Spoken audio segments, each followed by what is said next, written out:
തെലങ്കാനയിലെ നിസാമാബാദ് മണ്ഡലത്തിൽ കൗതുകമുണർത്തുന്നതും എന്നാൽ ശ്രമകരവുമായ തെരഞ്ഞെടുപ്പിന് ഒരുങ്ങുകയാണ് തെരഞ്ഞെടുപ്പ് കമ്മീഷൻ. 185 സ്ഥാനാർത്ഥികളാണ് ഇവിടെ മത്സരരംഗത്ത് ഉള്ളത്.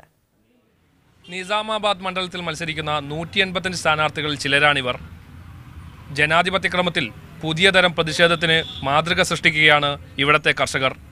മുഖ്യമന്ത്രി KCRന്റെ മകൾ കൽവകുന്തല കവിത സിറ്റിംഗ് എംപിയും സ്ഥാനാർത്ഥിയുമായ മണ്ഡലമാണ് നിസാമാബാദ്.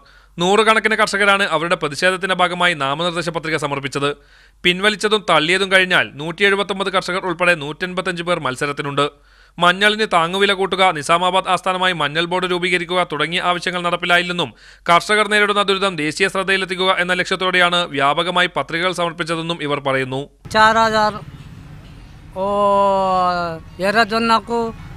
1600 1500 कोई रेट नहीं है बाबा, पूरा गड़बड़ा हो गया, पूरा कुछ नहीं है, रेट बढ़ाता नहीं, कोई MLA नहीं आया, कोई मंत्री नहीं आया. നിലവിലുള്ള M2 സീരീസ് വോട്ടിംഗ് മെഷീനിൽ പരമാവധി 64 പേരുകളാണ് ഉൾക്കൊള്ളിക്കാനാവുക.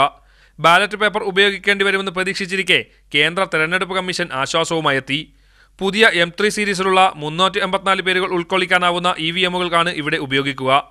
നിസാമാബാദിൽ നിന്നും ക്യാമറ പേഴ്സൺ ജയ്സൽ ബാബുവിനൊപ്പം ഇർഷാദ് പടന്ന, മീഡിയ 1.